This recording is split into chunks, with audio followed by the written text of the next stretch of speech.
Okay, so I can't even be critical of Israel is the get out of jail free card online. So to take the example of Megyn Kelly. So Megyn, you may remember that Megyn and I are in a bit of a tiff right now. This tiff emerged not because of Israel, having nothing to do with Israel. This tiff emerged because Megyn Kelly decided that she would not under any circumstances say a negative word about Candace Owens slandering the wife of a dead man, Charlie Kirk. That is why this happened. Okay, I remember it because I was there. Right? We were on a stage, and this literally came up, and we were talking about Tucker Carlson and Tucker Carlson's insane conspiracism, and she was asking why I couldn't be friends with Tucker, and I said I'd be happy to go fishing with Tucker, but that has nothing to do with whether he is right or wrong on principle. He's wrong on principle, and he says evil things. And I don't understand why you won't criticize him, even if you're friends with him, because that's what friendship very often is actually course-correcting people.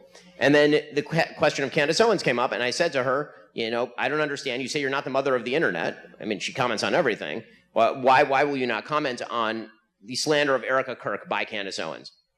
And for the crime of me mentioning that, apparently the idea is that I only said that because I'm an Israel firster, and why can't she be critical of Israel? And you may notice that in that entire narrative, I never brought up Israel. Literally not once. This is the get out of jail free. It's the online get out of jail free card for retards. Let me be clear. This is a retarded idea. When I spoke at TPUSA, making the same point repeatedly, I did not mention Israel one time in that speech. One time. And the only person who I referred to as anti-Semitic was Nick Fuentes, a self-described anti-Semite.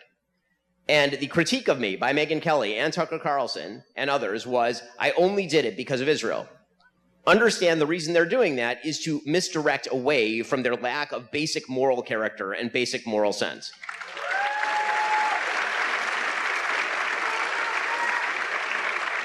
And of course, to not so subtly imply that the only thing that I care about in the world is Israel, because I'm an Israel firster with dual loyalty and all the usual tropes. When Gettysburg happened, I wasn't alive at the American Revolution, but all these things have a big pull on me. And I think they should have a big pull on all of us. This is the experience of living under history, is that we remember that which we didn't experience directly. And the way we're held together with our forebears is by remembering what they experienced.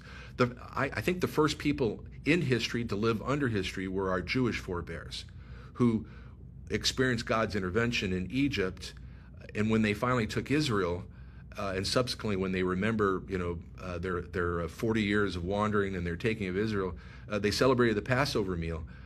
But hardly any of the Hebrews who were liberated from Egypt lived to see the day of Israel.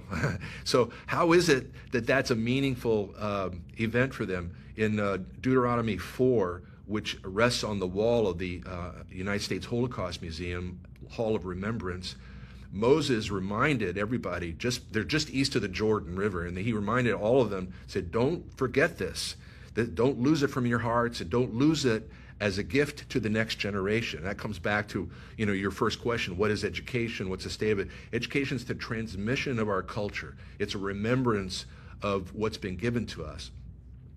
So it's a terrible thing to lose our history.